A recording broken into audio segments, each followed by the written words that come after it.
This is how I make my coffee for the National Brewers Cup Championship.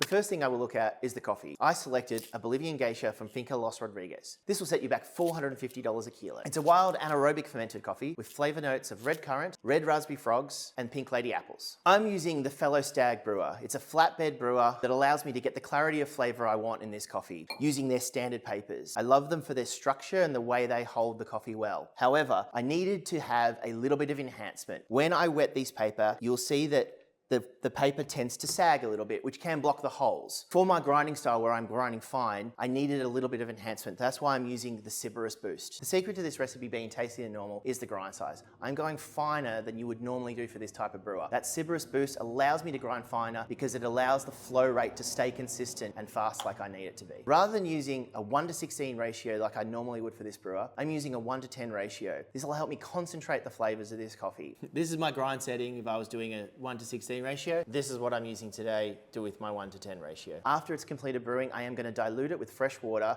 to get to the clarity and strength I desire. This is the method I'm using so you can replicate this recipe at home. I'm starting with a 50-gram bloom. Now we don't need to agitate this. The narrow shaped brewer will make sure all the coffee is saturated. We're going to allow that to brew for 30 seconds. Compared to a cone brewer, the shape of this allows us to wet all the grounds without having to agitate. After 30 seconds, I'm pouring in another 50 grams of water. This allows me to control the sweetness and bring out all the flavor in the coffee. And we'll wait another 30 seconds. To make sure your grind size is correct, at those 30-second intervals, you want to see the bed just dry.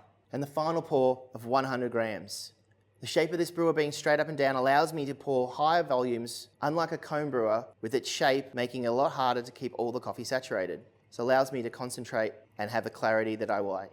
I'll now allow this to drain fully, which will take a total brew time of 2 minutes and 30 seconds. Look how cool this is. The water is flowing freely through the coffee, even with this fine grind setting. The Sybaris Boost is allowing that flow rate to stay consistent and get me the flavor I need. We're gonna make a mess here, but let's just show you what happens with the shape of the paper as we lift it out. The Sybaris Boost stuck to the bottom has left that completely flat and not allowing that paper to sag. I've removed the brewer, but the drink is not complete. Now I'm going to dilute the brew. This kettle, however, is spiked with minerals such as calcium, magnesium, and bicarbonate. This will allow me to control the flavor exactly what I like in the coffee. The magnesium in the coffee really accentuates those red currant flavors. The calcium enhances the body and makes it beautifully rich and sweet. And the bicarbonate balances the acidity of this coffee. We've made a video on doing it, so go check it out and you can do it yourself at home. I'm diluting this back to that 1:16 ratio that allow us to enjoy the drink. This is what it's called a bypass. So now I've diluted to that 1:16 ratio, but by doing it through the bypass, I keep the concentrated flavor that I wanted, but avoided any of the negative sides such as dryness or astringency.